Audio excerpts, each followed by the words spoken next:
Welcome back to Canon Unscripted, where we explore the stories and insights of some of the most fascinating people in their fields. I'm your host, Mason Higa.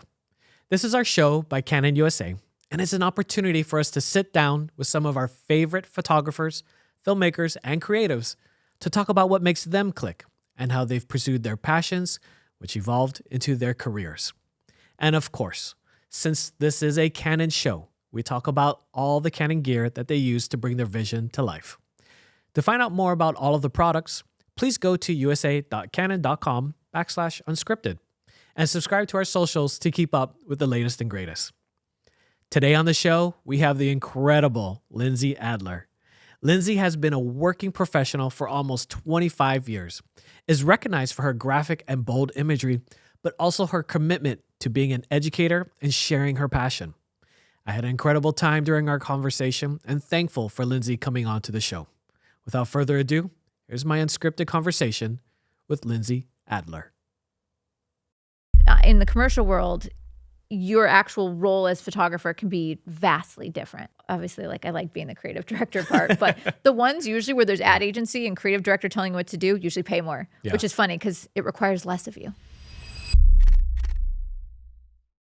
Lindsay Adler, Canon Explorer of Light, professional photographer, incredible person. Thank you for coming on to the show. Wow, the incredible person. Thank you. I thought we'd just top it off with that. Why not, right? Perfect. Yeah. Thanks for having me. Absolutely. We're so excited to have you on the show. It's been months since we were reached out initially.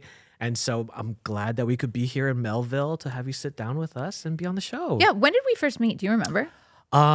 When you changed my life, it was in God. 2011. Nice. No, we met, it's been a while because, I've been with Maybe Canon 10 for years? Yeah, Something like it's that? been a long time. I think it was at a trade show, when we first met, but, cause we have you on the circuit and things like that. Well, I'm trying to remember. So do you remember how Canon used to have this really big event at the Javits that was only Canon? Oh yeah. It was crazy. So they'd have this event where there was all the different facets. And so they'd run out the whole Javits Center, which is this massive convention center. And they'd have one area for science. And then they had the new video gear and the printing gear. And I had just become a Canon Explorer of Light. So whenever that was, I was brand new. And it was that time frame that I started meeting everyone. But it came up in my phone recently of remember when? And I was taking selfies everywhere because I was so excited. And I was wearing a red dress in the red hallway and stuff like that. So most people in Canon, that's kind of when I first met them. Yeah, that was the Canon Expo. I can't remember what year, but, Bring it back. Bring it back. Okay. Okay, great. Lindsay says. I have good influence. Yeah. No, but you've been around and and we'll get started, as far as talking about your bio, right? The early days of Lindsay, because those were some early days, right? Yeah. I think I would really consider the beginning when I was maybe not even a teenager. It was probably 12, something like that. And it was cute because it was very much a family endeavor. So my mom is a hobbyist photographer. My aunt is a hobbyist photographer. My grandma was a hobbyist photographer. And she remembers her father being in having a dark room. And so basically the 10, 11, 12 time frame, my family just gave me a point and shoot and we'd go around taking pictures. We had a local camera club, which shout out to camera clubs because that sort of in-person education and community was really the precursor to the type of community I try to create today. And I would enter a photo, I remember at 12, and it scored well. And then at 12 years old, people that are older than you giving you that positive affirmation, it makes the biggest deal in the world. And so that's why when I meet young people that are just dipping their toes into photography, honestly, it doesn't even matter if the photos are good yet. If they've got the passion, that they just need the motivation to go out there and do it. So 12, and I started my business at 15. I went down to the courthouse, filled out the paperwork, and I started photographing my cousins and then their friends. And I did weddings and maternity and high school seniors. So yeah, by the time I went to college, I had a fully running business. Years. Yeah, years. Definitely. It was great. Yeah. How do you achieve that though? Right. I mean, are you just always this nuclear energy. I Always saw the just body like, change. I liked know. it. I was like, you know, you're just running on just go, go, go? Yeah, that's Yeah. definitely a personality Mhm. trait of I don't do well stagnant. Mhm. Although I've been trying as I get older to enjoy peace and calm once in a while. But I was always like that. Yeah. I was always entrepreneurial. I was always go-getter of what if I wanted it, I was going to have it. And then I have to give my parents credit. My parents never, and I thank them for this and tell them this all the time. They never once said, don't be a professional artist, don't be a photographer. Like they just said, if you want to do it, you're driven enough, you'll sort it out. That's incredible. Yeah, because That's I great. hear like majority of other people say, oh, there was a naysayer. I didn't have any. So So that get makes a a real big job, difference. right? Yeah, never Yeah. once heard that at Yeah. all. It's beautiful. That's great. Shout out to mom and dad. Yeah. Yeah. They're And grandma and auntie as well too, right? So Yeah. for doing everything for you. Photography seemed natural. Making it a career seemed attainable. Yeah. And that's a huge thing to have as a kid. And then that's tough, right? Because like in the world of internet and stuff, it's not like you could really like look it up, right? No. As far as that goes. For sure. And so it was my mom and grandma taking me to the local camera club. And then I went, completely true story. I would go to the Javits Center every year and I would sit at the big convention that was called Photo Plus, and I would sit and listen to Canon Explorers of Light talk. Yeah. And I would just park my butt there and sit all day and listen to them. And like those were the ways that I was learning books and going to these conferences. So that's why it was such a big symbol for me Yeah. eventually, because like and also some of them are still explorers of light, you know? And so when I got to meet these people, these were the iconic people that changed how I saw photography as a kid. So And now you're in that same position, Yes, right? it's awesome. Because you always have the huge line of people like trying to get to meet you in your classes at Cute. the expos. Yeah. Because even us, we're like, oh, should we go say hi to Lindsay? And it's like, no, she's too busy for us, you know? Terrible. Yeah. But it's like literally, and then I remember once we even were trying to do some work with you at an expo, and we had to get your mom to like pull you aside to get you to be like, sorry, folks. That was cute. Yeah. It's like, Well, it's because now everybody sees us on the internet, like sees me on the internet because it's YouTube and tutorials and other like those sorts of things. And so I totally get the desire to take something that exists, not quite reality, and then make it reality by really meeting that person. I totally get that. Yeah. So that's why at conferences, I'll stay around as long as I can because what am I giving? I'm giving my time. Yeah. Like, just seems right. are you always working? Yes. Yeah. I have layers to answer to this question. One of the things I found is because I'm doing so many things, my monthly commitments are intimidating of things that, whether it's partnerships I have or it's content for myself, all those sorts of things, is that what I really have gotten good at is chunking my time. So I really schedule out work time and play time. So I am always working, kind of, but when I schedule playtime, it's there. So like, okay, this weekend I'm going to do these 3 things with friend, with family member, whatever. Like I set aside that time because then it doesn't feel like the work is endless. And what it really makes me do is focus on work and really stops me from doing like the endless scroll or the like lost YouTube deep dive that really led to nothing. And it makes me schedule out the time so it doesn't feel wasted. But I don't do sit on the couch and chill time. No. Yeah. I watch usually like 1 30-minute episode of a TV show with my boyfriend every night. That's kind of like, I'll do that before bed, but it doesn't mean I don't have fun. It's just I don't do pointless fun. Like I'm like, okay, we're going to go to the museum because that's what I want to do. Okay. Do I sound off kilter? No, and the reason why I asked it is because you are a photographer, business owner, educator, international speaker, author of 5 books. I mean, you just have done so much, right? So that's why it's this incredible juggling act that you do. Well, and I don't mean this to be discouraging to people with families, but I also don't have any children. And my partner's a photographer. And so I live, eat, sleep photography all the time. And like, everybody be jealous. I usually get a nice 7 to 8 hours of sleep almost every night. So like I still sleep. Yeah. I just don't do much else. That's great. Yeah. But and I mean this in no way, like in no way negative. I really do like working because I'm not doing the toiling of like, okay, it's not leading into anything I'm doing. It's ending with a creation of something. That could be a creation of a photograph. It could be the creation of a tutorial. It could be, so I'm always in the process of creation, which feels far more rewarding than just answering emails or clocking in. So it really is not drudging. It doesn't mean that once in a while I definitely overdo it. And I'm aware of when I'm getting close to overdoing it. And then we tweak and make adjustments. Yeah. Yeah. It's a good balancing act. And I right? schedule out nice vacations every year. So you see them on the calendar. You know when it's coming. Where are we going? Next one is Costa Rica. Costa Rica. Tony, we're going to Costa Rica. Great. Excellent. January. That's January. Costa Rica in January. I mean, it's going to be nice because I don't want to be here. Yeah. We're in New great York. I want to be weather. here in January. Yeah. But I also did Scotland this year. And then next year, I believe I'm going to Australia for work, but then I'll do vacation. So I got next year's going to be a good travel year.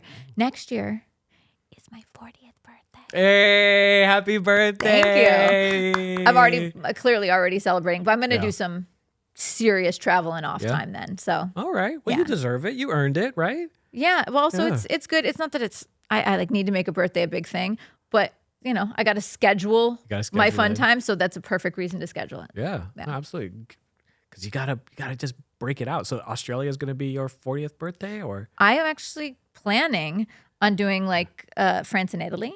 We're going to France and Italy. That's even better. Yeah, exactly. I've done it before, but I really want to spend that majority of time eating a lot of cheese, chocolate, pasta. It's more eating is what I'm food centric. Yeah. Birthday. All right. That sounds great. Yeah, it's gonna be great. I'm actually just jealous because I want to eat chocolate and cheese all day too. All right. So as far as the jobs are concerned, right? Because when I look at your work and when I see you online and the socials and everything like that, everything that you share, it's equal parts charisma. It's equal parts, creativity. How do you keep all that together? How does that work? First of all, thanks. That sounds nice. I think I have a decent balance of left brain and right brain. So I like organization. I like scheduling, but I also like spontaneity. I also like being inspired by all my senses. So I'm regularly kind of switching between those two. They work together, but what I like to do is I really carefully plan shoots, and then in the moment can throw out the plans out the window and try something new.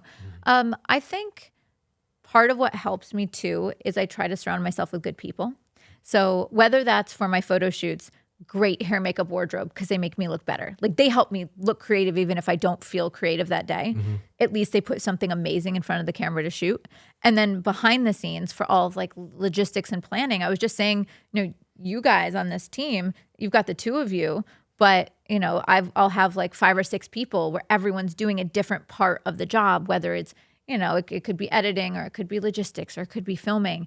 And by the way, these aren't full-time members of my team. They're all people that are freelancing, but they're all really good at that one task. So I find good people to help me be efficient and better at my job, which lets me be creative and look good. Yeah. Yeah, because looking at your work, it's so graphic, right? Colors, it's clean. It's clean when it needs to be clean, right? And it's just even when it's quote unquote messy, it's still just so aesthetically pleasing, right? And it's how long do you think that transition took from you just starting off as a photographer to getting to now to creating these high quality imagery?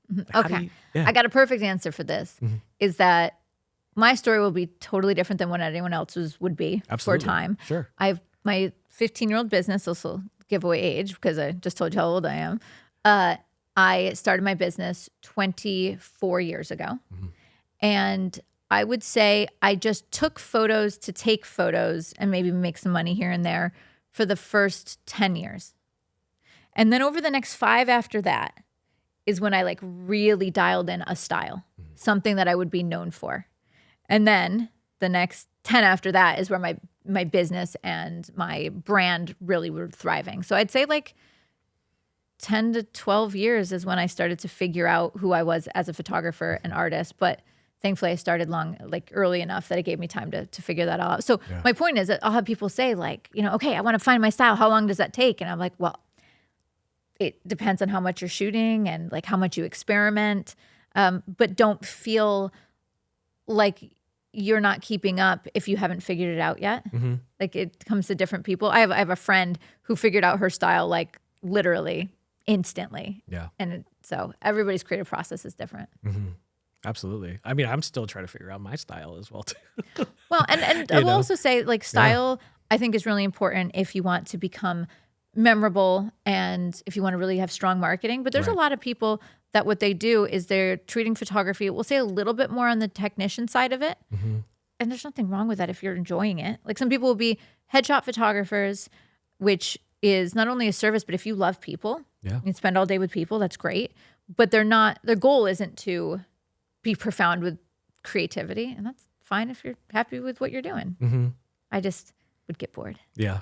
I know myself. No, yeah, absolutely. And so when you started like finding your brand, finding your style with the makeup, with fashion, like how did you tap into that market? Sure. Okay, so the actual business part of it. Yeah. So when I started creating kind of bold and graphic images, what I began to do in the beginning is just try to get people to see my work. And thankfully, social media was starting to get a pretty bit much stronger hold. And so I put it out there as many places as possible. So it was Instagram, it was Twitter, it was Pinterest, it was all those sorts of things because I didn't necessarily have money to do any other approaches, like paid advertising, like that was out of the question. So I spent a long time trying to build a cohesive body of work, putting it out there. And then eventually I did a lot of cold emails. Yeah. So there's these directories that exist for commercial photography where I could type in like a makeup brand and then it would tell me who the creative director is and their email. Like this exists. Yeah. And so I've been doing that now for 12 or 13 years of just regularly sending out my new work and reaching out to potential clients. And the thing is, I bet you I've sent tens of thousands of emails and I do not have tens of thousands of clients. But it's the idea of time over time and with the volume of it. With commercial photography, you don't really need even that many clients because they do pay well. So even if I only had if I had one commercial job a month, like that is enough to make a decent living in commercial photography. So that's what I keep my mind on is like, okay, I'm going to have a style. I'm going to find the clients who are interested in it. I'm going to keep marketing to those people over and over again. And it's going to reach enough people that it kind of eventually comes your way. Just being consistent and over a long period of time. Yeah, just doing the work, right? Yeah. Yeah. So when you're starting off and you're doing all this business, did you have a studio already? Or, where did you shoot out of? In other words, yeah. The first 8 years, not maybe 7 years, my mom and dad's living room was my studio. They were very gracious because it was really funny. I had a giant printer in the living room. It was a permanent fixture. And my backdrop set, they lost their living room for 5 years of their life. Wow. I would tear it down once in a while, but they were very generous with that. Then I had a small brick and mortar studio. And I mean really small because it was the front area, and then there was a view, a front reception. Then there was a little image viewing area, and then the actual studio. I think the actual studio was 8.5 to 9 feet wide by 12 feet deep, and then 7.5 foot ceilings. It was compact. I did that for 2 years, and then when I moved to the city, I did a studio share. Yeah, and so I shared with 3 other photographers. And now you have your own studio, right? I do. Yeah. I've had my own hopefully this is the home because I don't want to move anymore. This is my 3rd studio that was my own space. Yeah. But this one's big and it's nice. I'm not going anywhere. Because I'm telling this to myself. Yeah. How long does it take to move all the equipment that you have? Insane. Yeah. I hired one of those giant moving companies. It went, this is, New York, went 1.2 miles and it cost me $6,000. Wow. Never, Yeah. I don't ever want to move again. Yeah. So we're staying here. But I do not think that photographers need to have a studio in order to create. But there's a comma. Because obviously you can shoot on location and you don't need to have expensive lighting gear and all of that.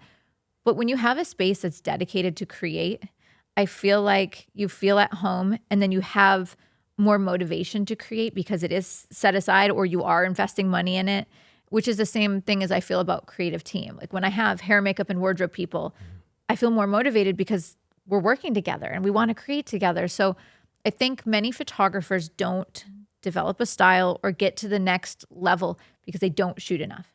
Like I shoot all the time and I'm constantly producing. And sometimes it's tutorials, but sometimes I'm shooting just for fun to experiment. Even like at this point in my career, I still do days where I am trying to learn something new. Yeah. I think it's super important. Talk about those play days. Yeah. So I used to do 2 a month. Right now I'm at 1 to 2 a quarter because I've gotten busier. But basically what we do is we do these creative play days. Like I just did 2 recently where I team up with my creative team. So that's the hair, makeup, wardrobe. And we create this little document. And my opinion is, hair, you come up with an idea. I'm not even involved. Like you come up with what you want to do. Makeup, same thing. You come up with an idea. Wardrobe, you come up with an idea. I come up with an idea. And so by the end, we kind of flesh out like 6 to 8 ideas to do in a day. And everyone works for free. No one is getting paid. It is all for the sake of creating. And it could be a hairstylist just saw this really cool avant-garde hairstyle. It's a style that they'll never be hired to do, but they just really want to do it. And it's just their creative outlet. But the wardrobe stylist might say, there's this client that I've been trying to get, and they keep asking to see this sort of work in my portfolio. I want to shoot that. And so over these days, it's a combination of just creatively exploring or trying to put something in our portfolio that we think we need to grow. And when you have this good team, you make each other look better. You support each other's ideas and career. And in the end, basically, I'm out paying for lunch, and we just create. And then also for social media, we usually, let's say we do 8 looks during a day. Well, I'll probably retouch 2 images of those. So I've got social content for the next couple months or months. So. Right. So it's a good investment in that sense, right? Totally. Yeah. I really still do it. Yeah. So even though you're at the top of your game, let's say, you still are experimenting and having fun, right? Yeah. I will also say one of the reasons I like teaching is because I teach and then give it away, which means I got to go learn something new. Sure. Like I tell okay, I learned this technique, and then I show everyone how to do it. And then I'm like, well, now I have to go discover something for myself. So it's a good motivator. Yeah. And photography is about learning constantly, right? I mean, because no one knows everything. And it's like such a dull life if you did. Yeah, but there's also new tools and new techniques that come out all the time. So you will never know everything. Right. Yeah, like 2 years ago, I started playing with lasers. Oh, yeah? Because it was a new thing that I could play with. I got like this DJ laser public safety announcement. Don't let it hit your sensor or your eyes or destroy it. So don't do that. Yeah, don't fry your sensor. Don't fry your sensor. Yeah. I actually had a model friend that she was at a runway show, and they had lasers, and it hit her phone's camera. Oh, really? Fried it. Yeah. So like I know a firsthand account of someone who had that happen. That sucks. But my point was like the lasers, like I wouldn't have been shooting lasers in the past. And then I did a whole, actually this is a good little segue. So I did a creative editorial with these lasers, and it was in, a decent publication. It had some reach. And then I had a singer performer reach out to me and say, hey, I saw those images. I'd like to hire you to shoot my album cover. So the other part of it is that the creative play days and the editorials and the unpaid work regularly really truly do feed into paid work, because your potential clients, they don't know to ask you if you can do something they've never seen before. Like they want to ask you to do what they think you're capable of. Yeah, because they want to see, like, if they're going to hire you, they want to make sure that you can deliver on whatever their intention is. Yeah, like proof of concept. Right, absolutely. And it might be tough for a lot of people, because for people who aren't creative, right, who just are hiring to get that objective completed, they don't know what they don't know. Right? Totally. I mean, that's the reason why you have your job, right? I mean, that's your position in life. Yeah. And so if anyone wants to be even nerdier about commercial photography, on some job, my job can be very different things on any given set. So sometimes it's all on me. I helped come up with the concepts. I helped come up with the lighting. I'm composing the subjects. I'm shooting it. I'm managing retouch, like the whole thing. But there are other jobs where there's an ad agency involved, where they've decided what it's going to look like. And then there's a creative director on set who's over my shoulder telling me what they want changed. And so it's in the commercial world, your actual role as photographer can be vastly different. Obviously, like, I like being the creative director part, but the ones usually where there's ad agency and creative director telling you what to do usually pay more, which is funny because it requires less of you. That's okay. We'll get the money. It's fine. As long as you get paid, right? Yeah, get paid well. The check clears, you're all good. Exactly. Yeah. So when when I'm looking at your photos, obviously it's like the color is so important. How did you learn color? Like, I don't think I would say I necessarily learned color. I evolved to be better at it. Yeah. And then eventually I realized, I can even back this up. I started to be more reflective about what I was attracted to in imagery.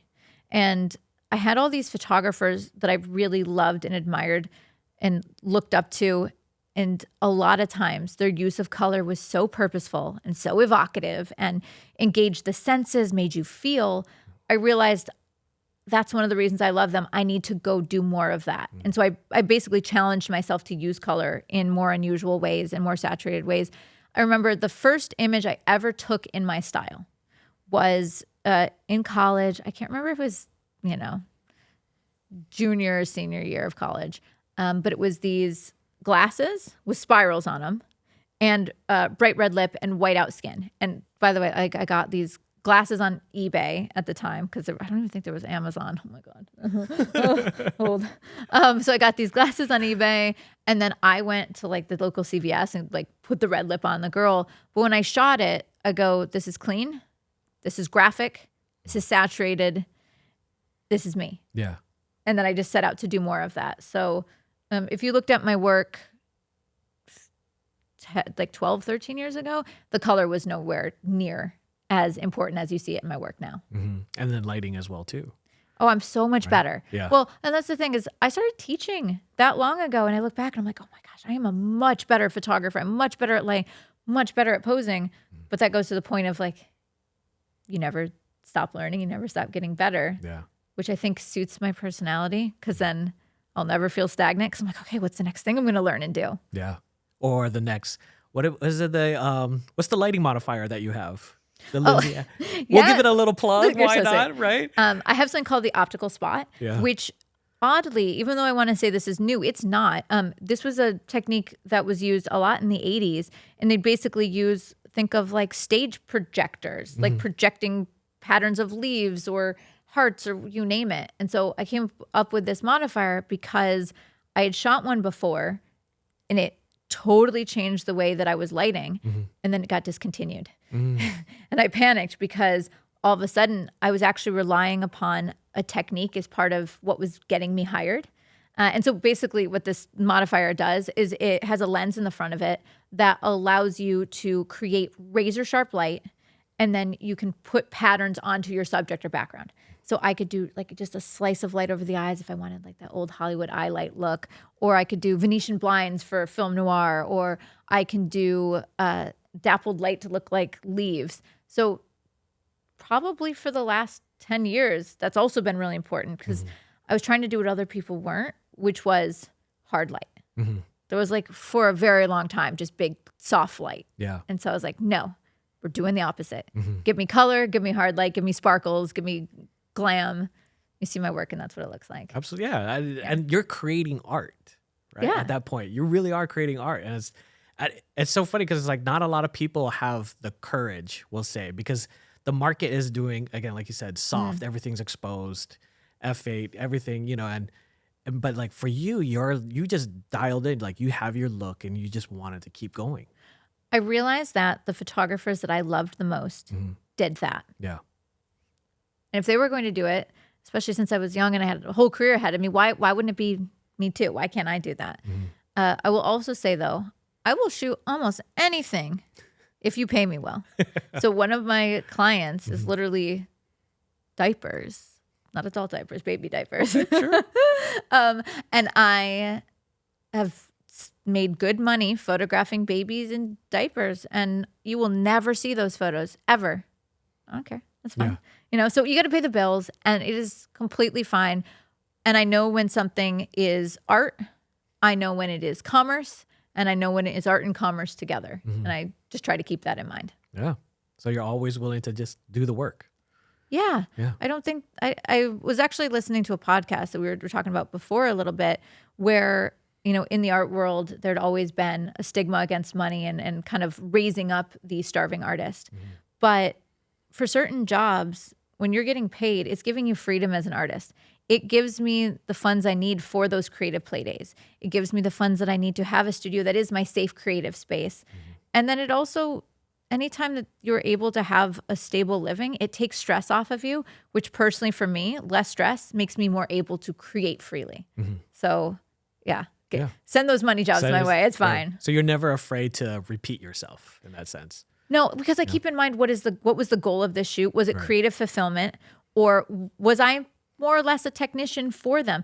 I literally yesterday I photographed a hospital job, and I was photographing a girl running on a boardwalk. I made some nice images. I wouldn't say they were art, but I had in mind what the goal for that client was, and so what it ignited for me was my love of creative problem solving, because I think photo shoots are fundamentally creative problem solving. Like, how does the pose, the light, the composition, the concept, like how does it all come together? And so it's taking what I like for the problem solving on my creative shoots and then just adding one more thing. What does the client need? Yeah, so it doesn't have to always be profound. So since this is a Canon show, let's segue into gear. Absolutely. Right? What gear are you using right now? I can tell you what I have as a combo 90% of the time. 90% of the time, it's the Canon R5 Mark II. And we were talking about this, is I had it out recently and someone was like, oh my gosh, you have that camera? I'm like, yes. And then the 24 to 105 2.8. Yeah. Is those just live on my camera 90% of the time, except for when I have special needs. Like the special needs would be yesterday on my shoot, I really needed to blur out the background. There's a lot of distractions. So I was shooting with the RF 51.2 a ton because I needed the environment in the shot, blurring it out. I'd grab the 70 to 200 when I was on location because I was trying to compress the scene. Or if I'm in the studio and I need to get tighter than that 105, I've got a macro because sometimes I'm shooting for beauty campaigns and we're shooting eyelashes. I got to have the macro. I've got my 15 to 35 that I had yesterday because at one point we were shooting in a super tight space. And so I needed a little bit more breathing room. It was in literally in a hospital room. So, tiny those are. So I've got all the gear, but that 24 to 105 is my baby. That's one of the new ones too, the new lens, right? The 2.8. Yeah. The RF 24-105. So forever I would teach people, I would say like, okay, so I've got my 24 to 105 4.0 and I carry that, but I also grab a 2.8. So I have like the 24 to 70 2.8, or maybe I just have the 85 or the 50 so I can have something with a wider aperture. And now I have it in one. Both. Yeah. So I went on vacation also to Scotland and it was the only thing I took with me. You really? You carried it? That's it. I took it with me. Well, that's cool. Because it's big. Yeah. But I wasn't also taking and also taking and also taking. I just took one.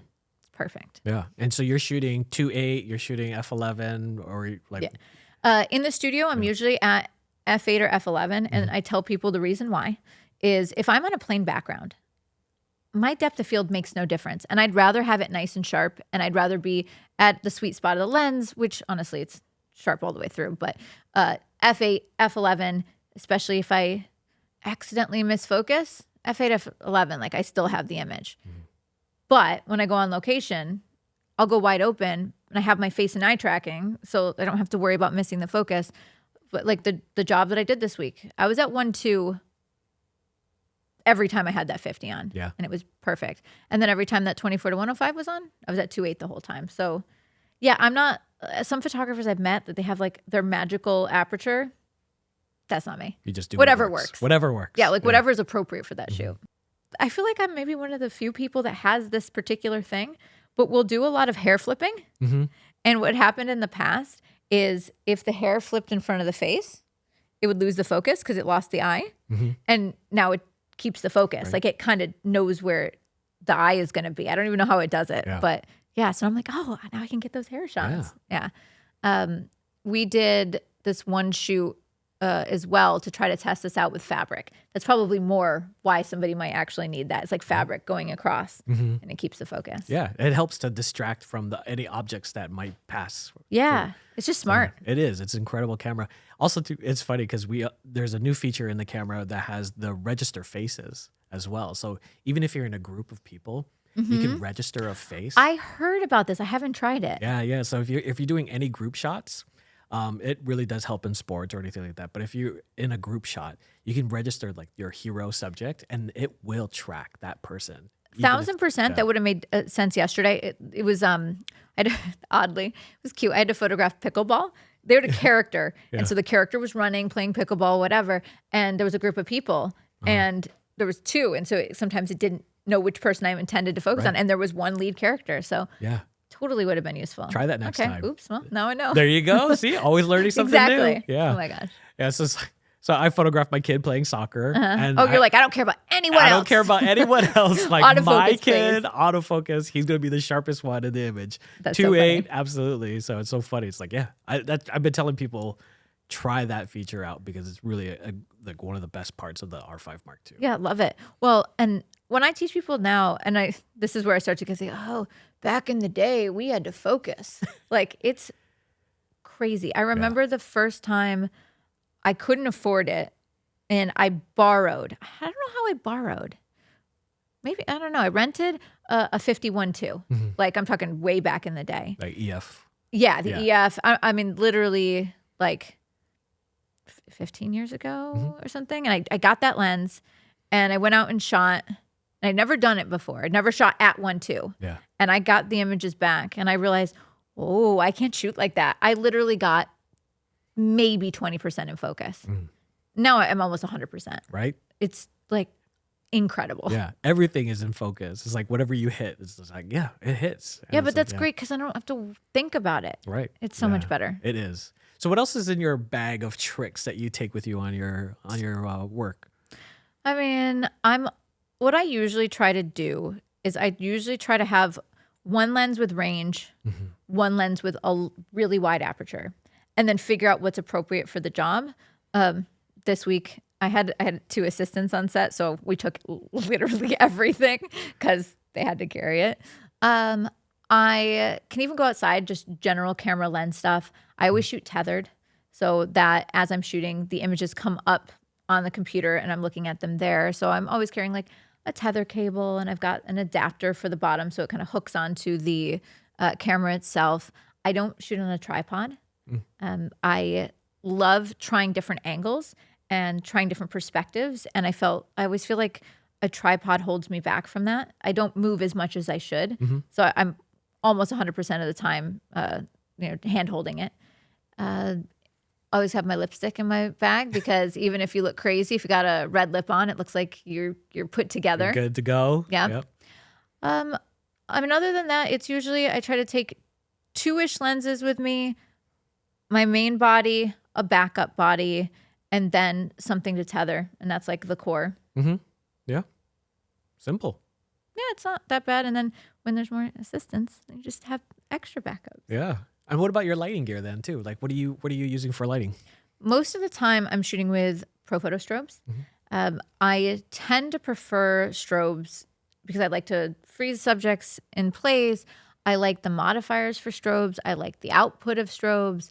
On location, it's the B10X Plus. And then in the studio, it's the D2 or Pro D3. And then I have been shooting a lot of continuous light because so many jobs are not giving you the time. You need to shoot motion. You need to do your social content. Yeah. And you also need to shoot the hero or the key art images, and you can't switch between the two. So I use a lot of different types of nan light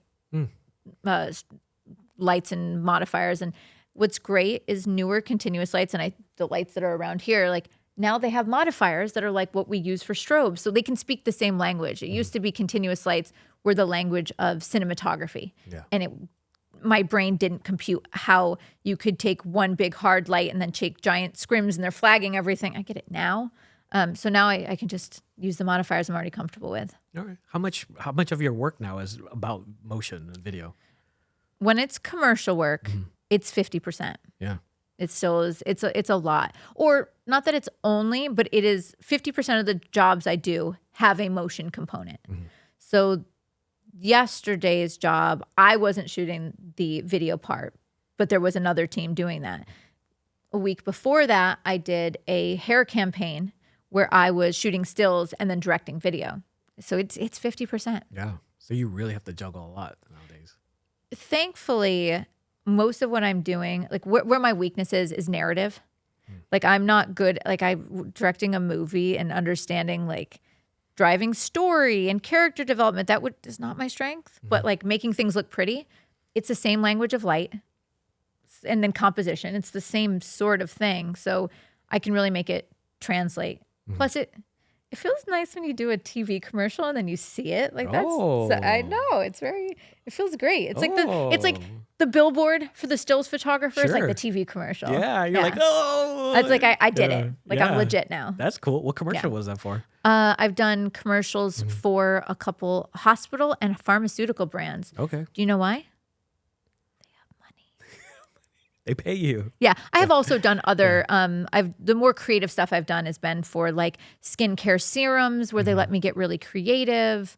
But anybody who is in photography for the money part only, do that. Do pharmaceutical. Yeah. Just as a side note. They have money. They're corporations, right? Yeah. But that's not where you're going to get your creative reward. Your creative reward is going to be in probably fashion, honestly. Sure. Yeah. Yeah, but no rules. No, yeah. Just make something beautiful and something that the audience connects to.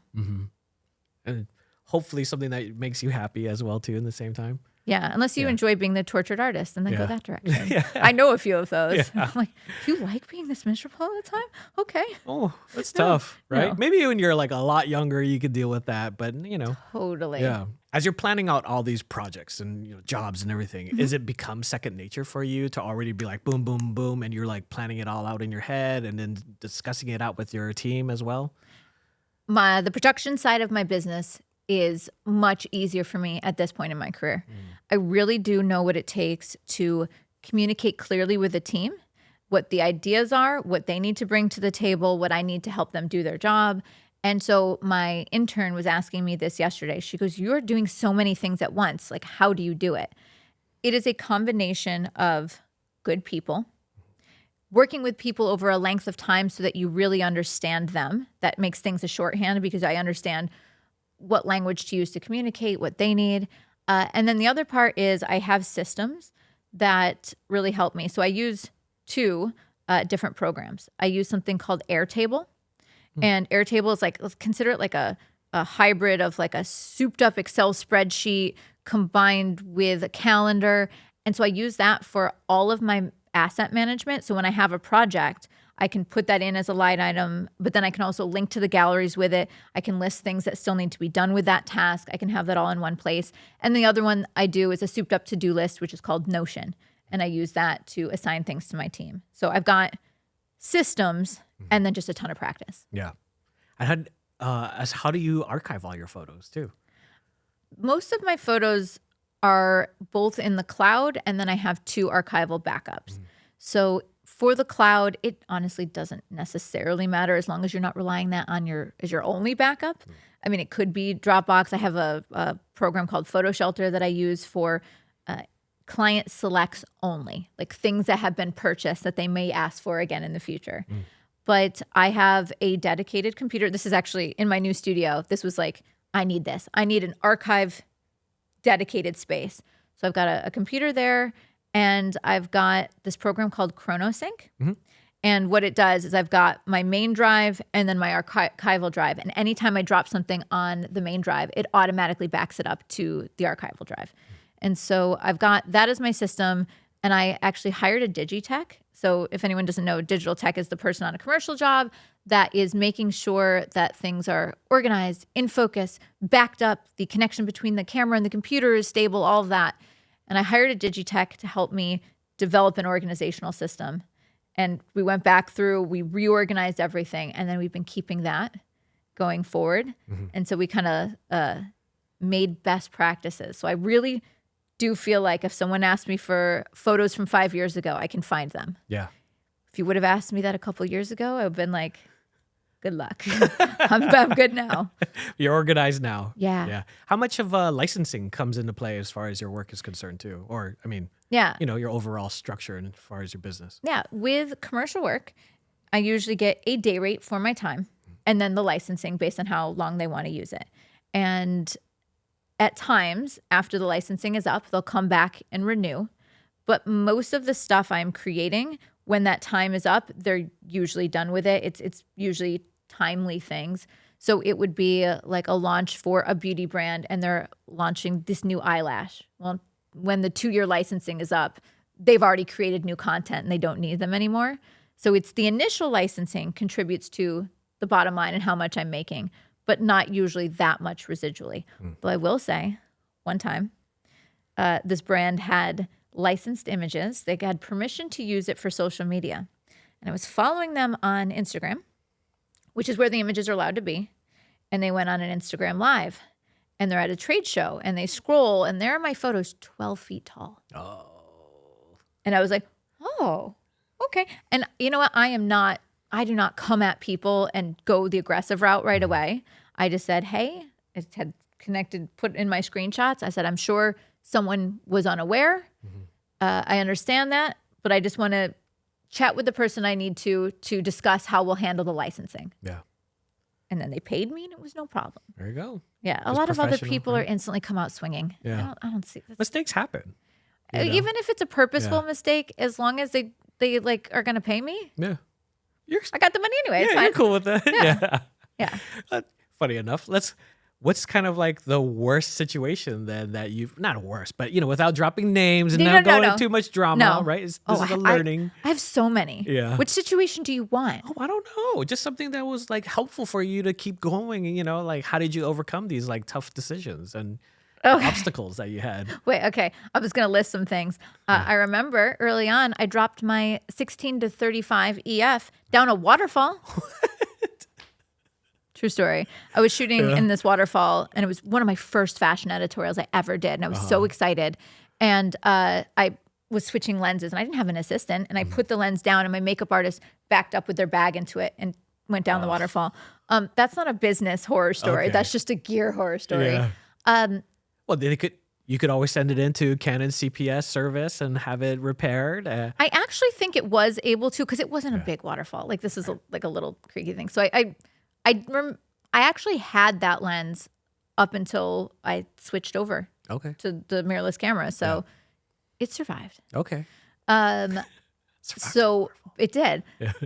Business Yeah. horror stories / learning from. Yeah. My one suggestion is to always get 50% up front and do not release images until you have that final 100%. Basically, I had a client where I produced the entire shoot. I did the whole thing, and they had the excuses of like, oh, I tried to transfer the money and it didn't work, and like, I'll pay you on the day, and then there wasn't money on the day. And long story short, I saw $0 from that shoot, and it all came out of my pocket. And and I had another one. This is meant to be encouraging. Last year, I had this girl hired me to shoot her portfolio, and she'd paid her 50% up front. I learned my lesson from the past. No more of that. And to be clear, I'm very strict on that now. So she paid her 50% up front, and I shot her shoot. And I remember, like, during the shoot, she's getting up and she's hugging people saying, these are incredible. I love these are the best images, all of that. We all got emails after the fact telling us how wonderful the experience was. Fast forward about 2 weeks, I get a notification of a credit card chargeback of her getting her credit card to refund her 50%. Shut up. And I reached out and panicked, and she then sent me a long email about how much she hated the photos. And I say this to say, first of all, thankfully I'm up far enough in my career that I am confident I know that they were good photos. But if you're earlier on in your career, if someone does that, you're going to question yourself so much, and you're going to feel awful, not only for this person, but for yourself. And sometimes you have to realize that, truthfully, the problem is not you. Yeah. And it could have been that she ran into a financial situation, Or it could have been that she just had insecurity problems. And after sitting and looking at the photos long enough, she decided she didn't want to look at those photos anymore. Long story short, of course, I was able to reverse the credit card chargeback because we had all that information. Also get contracts. You can get contracts for where it's clear that what they've agreed to. But I never saw the other 50%, even though we did the whole shoot day. So I basically donated my day because the 50% covered hair, makeup, wardrobe. Yeah. So it happens at every point in your career where somebody tries to make it feel like it's your fault, and it might not be. Yeah. But you didn't even deliver the images though, right? I mean, No, I didn't deliver the images. I showed her some proofs. Yeah. So I have no idea. I was fuming though. Yeah. I try to let things go. That one got me. I got the emails. I got the hugs. You got the hug. I got the hugs. Yeah. And then I got these did not meet my standards. Yeah. You got a Dear John letter. I did. I really did. She broke my heart. Yeah. So it happens to the best of us. Yeah. So you mentioned also too, like interns. So how often are you doing these mentorships and workshops and things like that? Sure. I do mentorships, like actual interns, pretty much 3 times a year. Somebody that starts in the beginning of the year and goes through late spring, early summer. Then I have a summer internship, and then I have a fall to winter internship. I think that these are really important, and I seek these out because I graduated from college and I tried to pursue assisting or interning, and I kept hitting wall after wall after rejection after rejection. It was awful. And I think now I have a thicker skin, but I gave up pretty quickly after getting so much rejection. And I do think part of it was being a woman.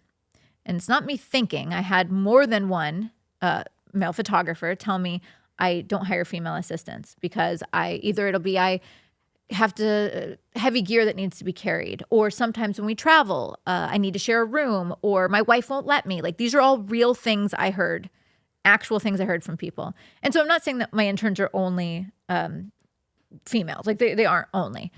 But I realize how much that opportunity would have meant to me.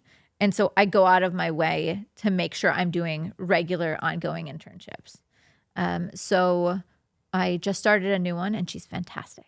I love it. And some of my interns have moved on to become great photographers. Some of them have decided after interning they don't want to do photography. And I don't think that's wrong, because it's helping you on your life journey. And if you go, actually, this sort of life is not what I want, that can probably be just as valuable, honestly. Saves them time and money and everything. Yeah, absolutely. Yeah. Sure. But then for those that get to learn from you, Oh yeah, that's I have incredible. And they don't, and most of them don't go do fashion photography because it's not about that. It's more, how do you run a small business? How do you diversify your income? Which that's a whole other thing, you know.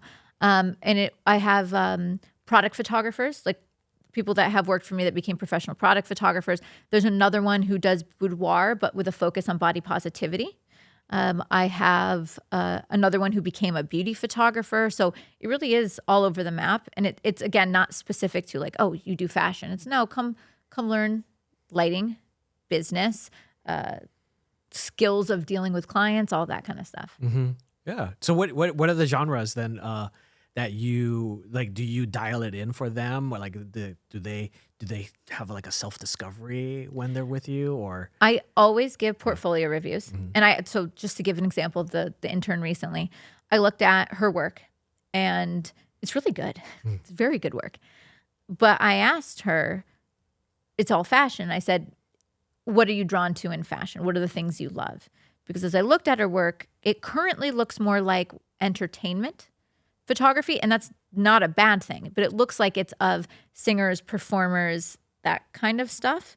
And so instead, what I'm trying to do is help them figure out what they're actually gravitating towards and then adjust their portfolio to get that type of work, rather than telling them like, oh, you should go do X, Y, Z.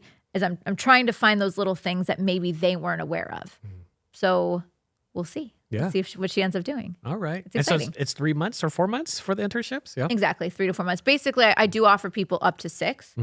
But that's a really big commitment. But if People want to. Yeah. I've definitely had people do 6 months. Oh, wow. And then they graduate to being assistants after that if they stay in New York. Yeah. And so and then at that point, do you start paying them or? Well, they're paid as interns as well, but they're paid monthly. Yeah. And then when they or like stipend based on things, and then when they become assistants, it's daily. Yeah.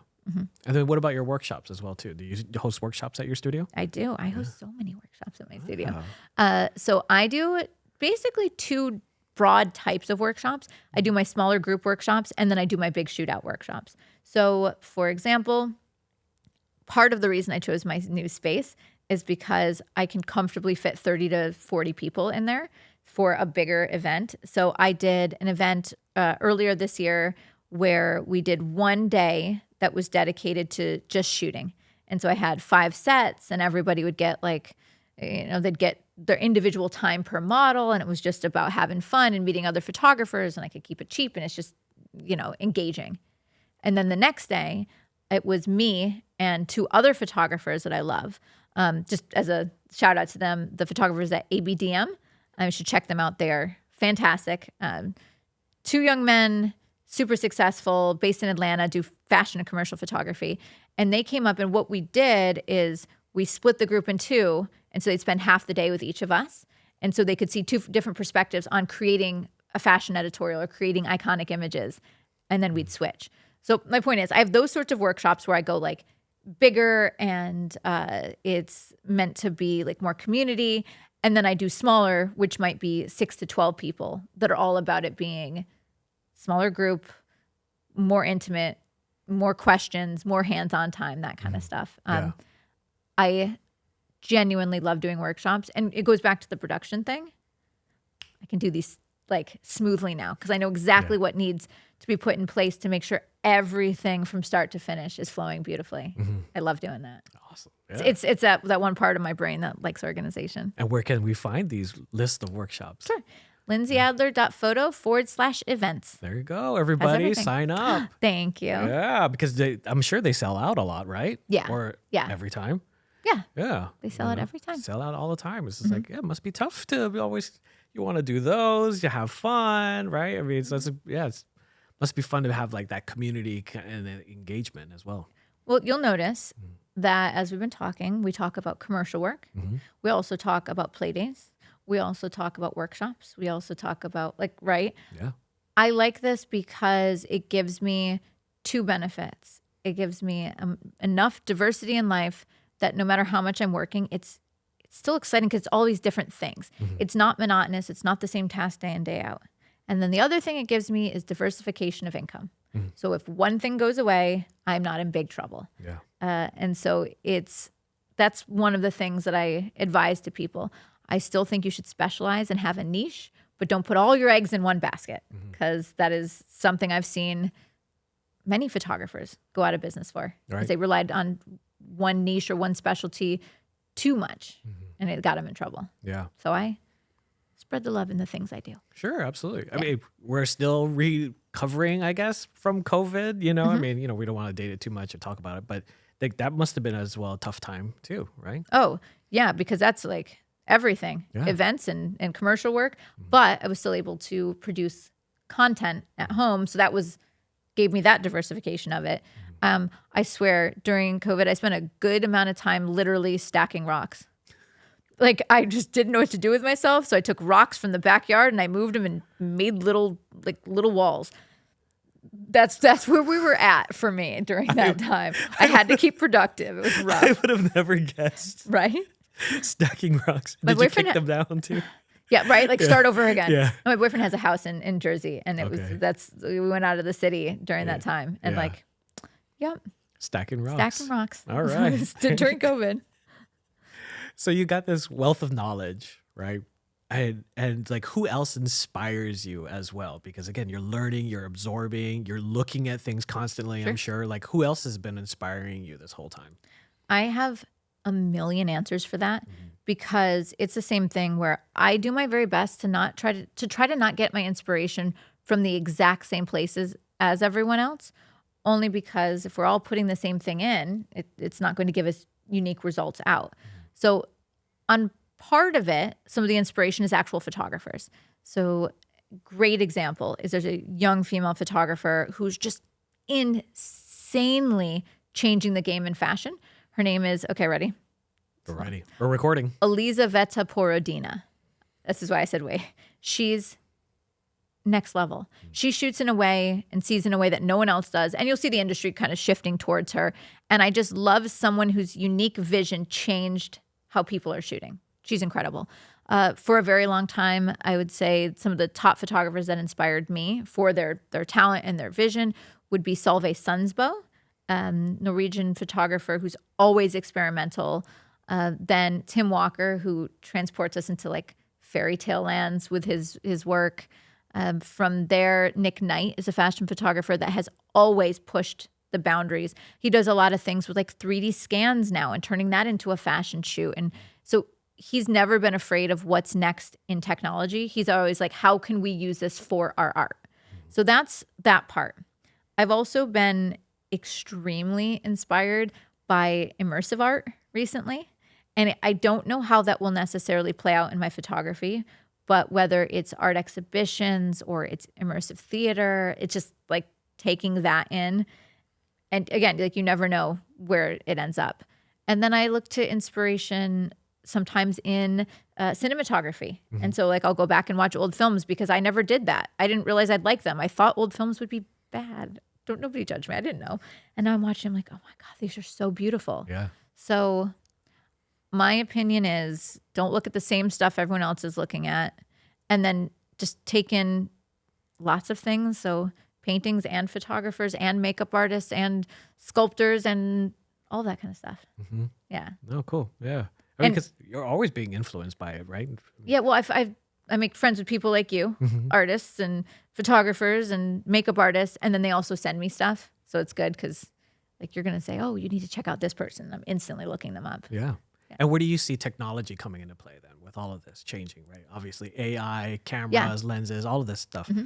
Where do you see yourself like changing? The market's going to change, right? Sure. How do we stay on top of it? What do you see? I wish I had the right answer for this. I can tell you what I'm doing now is I'm using AI as a tool to communicate right now. I can, for example, for a commercial job, where I'm trying to explain what I'm trying to get across, I can build it close enough in AI that I can create an image that had not existed prior to show them what I'm trying to achieve. Mm. And so I use it on storyboards and mood boards. I use it to show my creative team. I also have a couple YouTube videos that you can check out that I've put in AI prompts that came up with some wild makeup. And then we'll base a shoot on that makeup. And I light it differently. I might style it differently. But we used the AI creation as the starting point, as the springboard. So I think that's an important part. But as far as where it's actually going with our jobs, I think it's similar to many points where technology has dramatically changed. Is you can't really see where it's going, and so you just have to be ready to adapt without throwing everything out. Sure. So I've been learning. Like I feel like I have a cursory understanding of AI things. I'm going to attempt soon. I've done it once before. But I'm going to attempt building the space in AI and then consider, I don't have much of a compositor, so we're going to try compositing a model into a space. And then if it goes well, we'll do more of that. Oh, yeah? Yeah. All right. Because building sets are expensive. Sure. So like maybe it's a budget saving thing. Yeah. We'll see. Mm-hmm. Yeah. Maybe build out a blue screen, all that. And yeah, exactly. Yeah. I want to try it. I mean, they do it in the movies nonstop, right? And we're not complaining about that. If it's beautiful, it's still beautiful. To be clear, some people are complaining about that. But if it's done well, we're not. So, yeah, why not me? I'll give it a try. If you did a virtual wall, you could definitely do that. Yeah. I want to. I've never shot on one of those like volume screen things. Yeah. Okay. I would love to do that. Yeah. Oh. You know people? Yeah. We actually interviewed a few people that were doing that as well too. So yeah. Okay. Point me in the right direction. I want to try that. I think we'll have to have you come out to California. Always say that and then bring me. That'd be great. And then we'll go have fun on the volumetric sets. Yeah. That'd be amazing. Yeah. Because they do use some of our cameras for that, for the equipment, but it's a whole process and it's really cool. Yeah. I've watched a couple of documentary or like behind the scenes things on it. And when they'll show the camera move, but then on the reference monitors, they can see like the background also moves with the perspective. I'm like, wait, how do they do that math? It's so cool. Amazing. Yeah. Yeah. Absolutely. So where do you see yourself as far as like a 5 or 10 year plan? What's up next for you?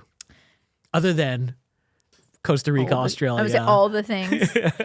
I